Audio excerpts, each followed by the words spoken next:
ذکر کی یہ محفل اللہ تعالیٰ اس کو اپنی بارگاہ میں قبول فرمائے. میرے شیخ کامل صدارت فرما رہے ہیں. اللہ کریم ہمیں ہمارے شیخ کی اور اس محفل ذکر کی برکات سے استفادہ کرنے کی توفیق عطا فرمائے. یہ محفل ذکر ہو، اس کی برکات ہوں، اور ہمارے شیخ کامل کے جو اشارات اور مثبت کی برکت ہے، اللہ تعالیٰ ہم سب کو اس سے استفادہ کرنے کی توفیق عطا فرمائے. الحمدللہ رسول اللہ علیہ السلام کے ذکر کی محفل ہو اور پھر اس میں اہل تصوف موجود ہوں تو جناب اس میں حضور کی محبت میں نعت شریف کے ذریعے حضور کے فضائل کو بیان کر کے، حضور کی شانوں کو بیان کر کے حضور کی محبت کو دلوں میں بنایا جاتا ہے. وہی ایسی مجالس کا ایک اہم ترین مقصد رسول اللہ علیہ السلام کی اتباع اور سنت کو اپنی زندگی کا حصہ بنانا ہوتا ہے. آپ نے یقیناً مجھ سے خوبصورت انداز میں آج نعت شریف سنی. اللہ تعالیٰ حضور علیہ السلام کو راضی کرنے والے کام اور راضی کرنے والے انداز اور ادب و احترام کے ساتھ ہمیں اسی طرح حضور علیہ السلام کے ذکر کرنا اور اس میں شریک رہنے کی توفیق عطا فرمائے. کیونکہ حضور علیہ السلام کا ذکر کرنا بہت بڑی بات ہے، لیکن سب سے بڑھ کر ضروری یہ ہے کہ اس ذکر کا ادب انسان ملحوظ خاطر رکھے اور ادب و احترام کے ساتھ اس ذکر کو کرے.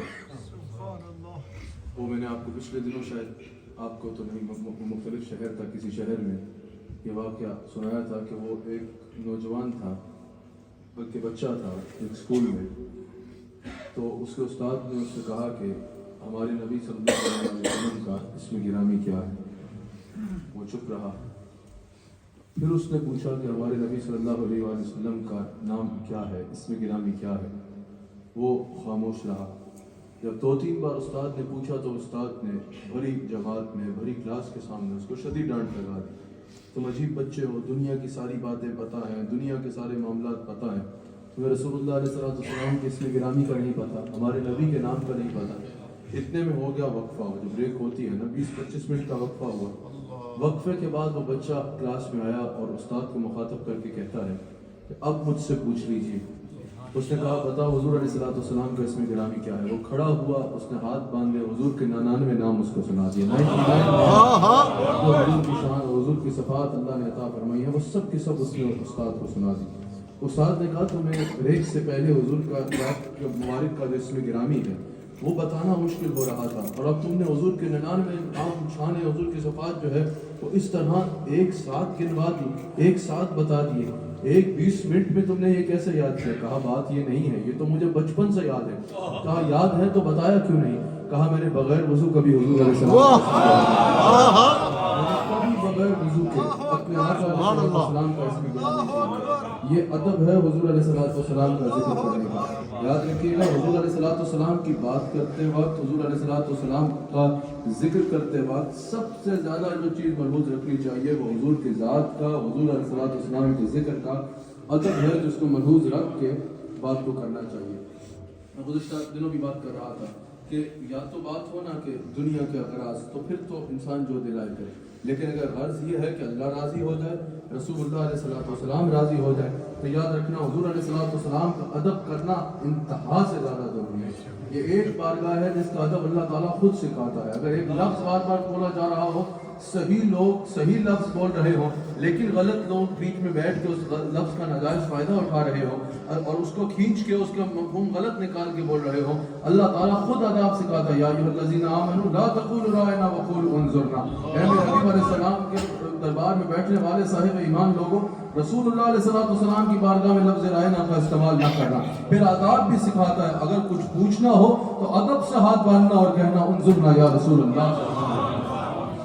یہ وہ بات فرماتا ہے جدھر ایک ایک لفظ ایک ایک بات پر اللہ تعالیٰ کی نظر ہوتی ہے کہ میرے حبیب علیہ الصلوۃ والسلام کی بارگاہ میں بات کرتے ہوئے. اب صحابہ کرام نے تو جتنا حضور کا ادب کیا صحابہ نے اتنا تو کوئی اور سوچ بھی نہیں سکتا نا کرنے کو. ہم نے امت نے جتنا حضور کا ادب سیکھا صحابہ کے ذریعے سے سیکھا. کوئی حضرت عباس حالانکہ حضور کے چچا ہے ان سے پوچھتا ہے بتاؤ کون بڑا ہے, آپ بڑے ہو یا رسول اللہ بڑے ہیں؟ اب سوال ہی نہیں پیدا ہوتا کہ کوئی امتی سے یہ سوال کرے کہ مرتبے یا مقام میں امتی بڑا ہے یا نبی بڑا ہے. یقیناً اس کا مقصد یہ تھا کہ وہ رسول اللہ علیہ السلام سے چچا حضرت عباس حضور کے صحابی سے یہ پوچھے کہ بتائیے کہ عمر میں کون بڑا ہے؟ حضرت عباس کا جواب سنو, کہا بڑے رسول اللہ ہیں, دنیا میں پہلے میں آ گیا تھا. یہ ادب ہے رسول اللہ علیہ السلام کی بات کرنے کا, حضور علیہ السلام کا ذکر کرنے کا. حضرت امام مالک کو دیکھ لو, کوئی آ کے حدیث شریف پوچھتا, مسئلہ پوچھتا, کہتے ٹھہرو, اگر حدیث لینے آئے ہو جاتے, وضو کر کے آتے, نیا لباس پہنتے اپنا, پھر سر پہ دستار باندھا کرتے اور پھر حضور علیہ السلام کی حدیث مبارکہ کو بیان کرتے. کہتے ہیں کہ کسی عام آدمی کی بات نہیں ہو رہی, حضور کی بات ہو رہی. آپ اس بات پہ توجہ کریں, امام مالک سے کوئی حدیث شریف کا سوال کر دیتا, کوئی حدیث شریف پوچھتا, آپ جاتے, وضو فرماتے, لباس درست فرماتے, پھر آپ دستار باندھتے, پھر مسند پہ بیٹھتے اور کہتے یہ مصطفیٰ علیہ السلام کی بات کرنے کا ادب ہے, جس ادب میں اس بات کو کرنا چاہیے. سب سے بڑھ کر ضروری یہ ہے کہ انسان جب حضور علیہ السلام کا ذکر کرے تو ایک آداب کا دائرہ ہو, اس آداب میں کرے کہ جب حضور کا ذکر کر رہا ہے تو یہ یقین رکھے کہ حضور علیہ السلام سن رہے ہیں. اب جب حضور سن رہے ہوں, حضور دیکھ رہے ہوں, تو پھر ادب کیسا ہونا چاہیے؟ جیسا صحابہ کو کوئی آتا نا حضور کی مجلس میں دیکھتا, صحابہ کو دیکھتا تو وہ کہتا کہ صحابہ اس طرح حضور کی بارگاہ میں بیٹھا کرتے جیسے ان کے سر کے اوپر بھاری قسم کا کوئی اتنا وزن ہے کہ یہ اپنے سر کو اٹھا نہیں سکتے. حضور کی بارگاہ میں گردنوں کو ایسے جھکا کر صحابہ بیٹھا کرتے. تو یقیناً یہ قیامت تک آنے والی امت کا پیغام ہے کہ جب رسول اللہ علیہ السلام کی ذات کی, حضور کی بات کے ادب کی یا حضور کے ذکر کی باری آئے تو انسان ان آداب کے تقاضوں کو ملحوظ رکھ کے ذکر کرے. اور بالخصوص یہ جو سلاسل ہوتے ہیں, سلاسل طریقت ہوتے ہیں, ان کی تو بنیاد یہ ہوتی ہے کہ رسول اللہ علیہ السلام کے ادب کو, حضور کی محبت کے لیے پہلا تقاضا ہے کہ حضور علیہ السلام کے ادب کو ملحوظ رکھ کے کیا جائے. الحمدللہ یہ سلسلہ نقشبند کہ عظیم شیخ ہمارے شیخ کامل یہاں جلوہ گر ہیں. ان سلاسل کے جو محافل ہوتی ہیں ان کا مقصد صرف انجوائے کر کے جانا نہیں ہوتا, ان کا مقصد یہ ہوتا ہے کہ انسان کچھ سیکھ کے اٹھے. اور انسان صرف جو ہے انجوائے سے مراد صرف الفاظ کو انجوائے کر کے یا جذبات کو نہیں, بلکہ حقیقتاً جہاں حضور کی نعت شریف سن کے خوش ہو اور جھومے, جہاں حضور کے فضائل کو سن کے خوش ہو جھومے, وہی میلاد مصطفیٰ میں پیغام مصطفیٰ علیہ السلام کو بھی سنیں اور اپنی زندگی کا حصہ بنائیں. یہ جو سلسلہ نقشبند ہے اس کی بنیادی تعلیم یہ ہے. ویسے تو یہ سلسلہ نقشبند کیونکہ سیدنا صدیق اکبر کا سلسلہ ہے, سیدنا صدیق اکبر رضی اللہ تعالیٰ عنہ کا سلسلہ ہے. فرمایا حضرت امام ربانی کے بھی اقوال سے یہ ملتا ہے کہ اس سلسلے کے اقرب ترین ہونے کی وجہ یہ بھی ہے, قریب ترین ہونے کی وجہ یہ بھی ہے کہ نسبت جتنی قریب کی ہو اتنی جلدی رستہ طے ہو جاتا ہے. اس میں تو کوئی مشکل بات نہیں ہے کہ جس سے بھی بات منوانی ہو, جتنا اس سے قریب کا تعلق ملے گا اتنی جلدی معاملہ حل ہو جائے گا, اتنی جلدی رسائی جو ہے وہ آسانی سے ہو جائے گی. کہا کہ اس سلسلے کے اقرب ہونے کی وجہ یہ بھی ہے, قریب ترین ہونے کی وجہ یہ بھی ہے کہ حضور علیہ السلام کے سب سے قریب ذات کس کی ہے؟ سیدنا صدیق اکبر رضی اللہ تعالیٰ عنہ کی. سب سے افضل ذات امت میں کس کی ہے؟ سیدنا صدیق اکبر رضی اللہ تعالیٰ عنہ کی. ابے یار نہیں یقین تو حضور علیہ السلام کا ہجرت سے پہلے دیکھ لو, قریب ترین کون؟ سیدنا صدیق اکبر. ہجرت کے بعد ایمان لانے میں مردوں میں سب سے پہلے کون جوان مردوں میں؟ حضرت صدیق اکبر رضی اللہ تعالیٰ عنہ. پھر ہجرت کے بعد سارا وقت, ہجرت سے پہلے بھی اعلان نبوت کے بعد سارا وقت ساتھ رہنے والے کون؟ صدیق اکبر. تمام معرکوں میں ساتھ جانے والے کون؟ صدیق اکبر. ہجرت کے وقت بھی حضور علیہ السلام کے ساتھ کون؟ صدیق اکبر. مدینہ منورہ میں بھی حضور کے ساتھ کون؟ صدیق اکبر. جہاں حضور قبر بنوا رہے ہیں ساتھ کون؟ صدیق اکبر. آج بھی مزار میں ساتھ کون ہے؟ صدیق اکبر. آج بھی ساتھ ہے صدیق اکبر. اور اعلیٰ حضرت کہتے ہیں کہ قیامت کے دن, ترمذی کی جو حدیث بھی ہے اعلیٰ حضرت تفصیل سے ذکر کرتے ہیں, اعلیٰ حضرت کہتے ہیں قیامت کے دن بھی جو دست بدست حضور آئیں گے, یعنی حضور جن کا ہاتھ پکڑ کے میدان محشر میں آئیں گے وہ صدیق اکبر. خود فرماتے ہیں, اعلیٰ حضرت نقل کرتے ہیں, حضور علیہ السلام خود ارشاد فرماتے ہیں, اعلیٰ حضرت نے بھی اس حدیث کو بیان کیا کہ رسول اللہ علیہ السلام فرماتے ہیں کہ جب میں قیامت کے دن بھی آؤں گا ابو بکر کا ہاتھ پکڑ کے اس کو لے کے آؤں گا. تو قیامت کے دن بھی حضور کے ساتھ کون؟